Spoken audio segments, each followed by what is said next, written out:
जय सिया राम। आप सभी भगवत प्रेमियों का एक बार फिर से मैं हार्दिक स्वागत करता हूं। आज एक नई जानकारी के साथ आए हैं। अश्विन मास शुक्ल पक्ष शरद पूर्णिमा तिथि को यानी 28 अक्टूबर की रात्रि चंद्र ग्रहण लग रहा है। उस दिन अश्विनी नक्षत्र मेष राशि वायुमंडल में खंड ग्रास चंद्र ग्रहण लग रहा है। चंद्र ग्रहण या किसी भी प्रकार का ग्रहण एक खगोलीय घटना है। खगोलीय घटना के साथ साथ ज्योतिष शास्त्र के अनुसार यह एक अवसर है हम सब के लिए, एक ऐसा अवसर जहां हम कुछ सिद्ध कर सकते हैं, हम साधना कर सकते हैं। 28 अक्टूबर 2023 को सायंकालीन 4:05 पर इस चंद्र ग्रहण का सूतक लग जाएगा और ग्रहण का स्पर्श यानी ग्रहण प्रारंभ मध्य रात्रि 1:05 पर यह चंद्र ग्रहण शुरू हो जाएगा। उस समय पर संपूर्ण भारतवर्ष में चंद्र उदय हो चुका होगा और ग्रहण का मध्य 1:44 पर तथा मोक्ष 2:33 पर होगा। आज इस वीडियो में मेष राशि से मीन राशि पर्यंत प्रत्येक राशि के जातकों के लिए ये ग्रहण कैसा प्रभाव लेकर आने वाला है, इस विषय पर चर्चा करेंगे। साथ ही साथ इस ग्रहण का क्या प्रभाव किस प्रकार होने वाला है, इस पर भी चर्चा करेंगे। एक बहुत ही महत्वपूर्ण विषय और है जिस पर चर्चा करेंगे, जो शरद पूर्णिमा की रात्रि है। उस रात्रि को चंद्रमा के नीचे खीर बना करके रखना और प्रातःकाल उस खीर का प्रसाद स्वरूप में ग्रहण करना। वो खीर वर्ष पर्यंत हम सबको निरोगी बनाकर रखता है। अब यहाँ ये प्रश्न है कि इस बार ये कार्य कैसा होगा और कैसे होगा। शरद पूर्णिमा रात्रि की चंद्रमा सबसे बड़ा चंद्रमा होता है और चंद्रमा की चांदनी इतनी तेज होती है कि बाकी की लाइटों की आवश्यकता नहीं पड़ती। चंद्रमा को माँ लक्ष्मी का भाई माना गया है। जब चंद्रमा इतने प्रकाशित हो तो उसी रात्रि में माँ लक्ष्मी का भी आगमन होगा। बंगाल इत्यादि कुछ जगहों पर कुजागरी लक्ष्मी और कुबेर की पूजा की जाती है। वो कैसे होगी, इन सभी पहलुओं पर चर्चा करेंगे। इस ग्रहण का प्रभाव पहले जान लेते हैं। वायुमंडल में ग्रहण होने के कारण इस ग्रहण के प्रभाव से भूकंप, महामारी, भय की स्थिति उत्पन्न होती है। अश्विनी नक्षत्र पर ग्रहण होने से कुछ खाद्य सामग्रियों की कीमत विशेष रूप से बढ़ जाएगी, परंतु अश्विनी मास में होने वाले ग्रहण को अच्छा माना गया है। ये परेशानियों से बचाता है। ये चंद्र ग्रहण भारत में दिखाई पड़ेगा और भारत समेत ऑस्ट्रेलिया, संपूर्ण एशिया, यूरोप, अफ्रीका, दक्षिणी पूर्वी अमेरिका, हिंद महासागर, दक्षिणी प्रशांत महासागर, अटलांटिक महासागर में दिखाई देगा। चंद्र ग्रहण का सूतक 9 घंटे पहले शुरू हो जाता है। अब आप जानते हैं कि सूतक काल में बाल, वृद्ध और रोगी को छोड़कर बाकी जो स्वस्थ हैं उन्हें कुछ भी खाना पीना नहीं चाहिए। खाने पीने की वस्तुओं में सायंकाल 4 बजे से पहले ही तुलसी के पत्ते या कुसा अवश्य डाल देना चाहिए। जो गर्भवती महिलाएं हैं उन्हें विशेष रूप से सावधान हो जाना चाहिए कि ये चंद्र ग्रहण रात्रि में होगा। ग्रहण के समय भूल कर भी सोना नहीं चाहिए। एक जगह पर एकांत में बैठ करके भगवत नाम का स्मरण करना चाहिए। इस बात का जरूर ख्याल रखें कि जो गर्भवती महिलाएं हैं वो भूल कर भी उस समय सोना, शरीर को तोड़ना मरोड़ना ये बिल्कुल ना करें। एकांत में बैठ करके भगवत नाम का स्मरण करें, क्योंकि गर्भगत शिशु पर इस ग्रहण का दुष्प्रभाव पड़ सकता है। अगर आप इस वीडियो को देख रहे हैं तो मेरा एक सलाह है कि आप इस समय को सोकर और मस्ती में न बिताएं। ये वो समय है जहां आपके भीतर के साधक को जागना चाहिए।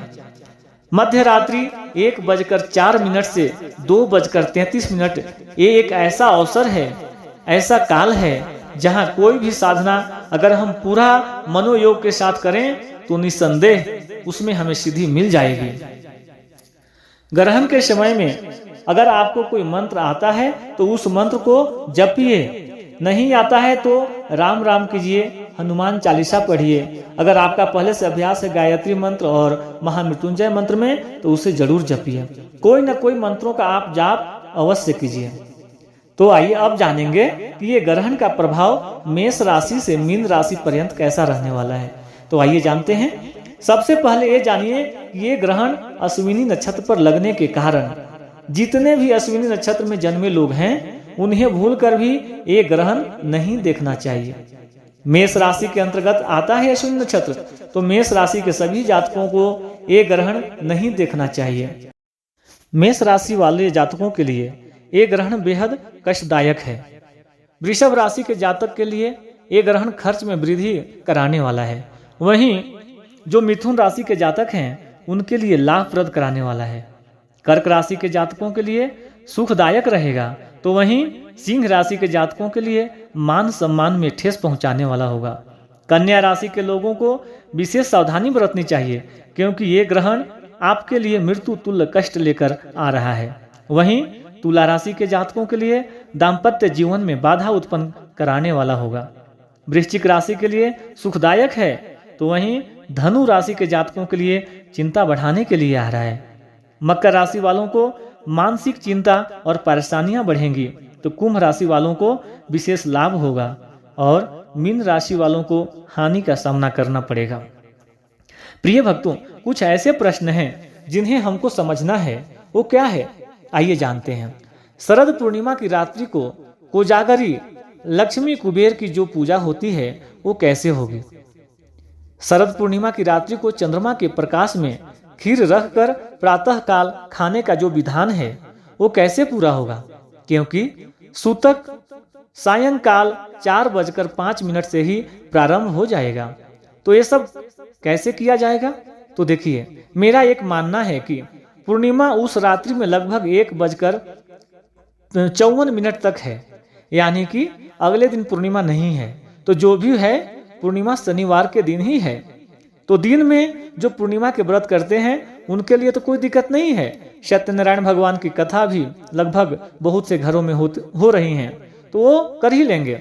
जो लोग लक्ष्मी कुबेर की पूजा विशेषकर ये प्रथा बंगाल में है, कोजागर पूजा जो होती है, तो आप लोगों के लिए, क्योंकि सूतक काल में कोई भी पूजा नहीं हो सकती है, इसलिए अगर आपको ये पूजा मंदिर में करना है तो 4:04 तक कर सकते हैं। इसके बाद मंदिर का पट भी बंद कर दिया जाएगा।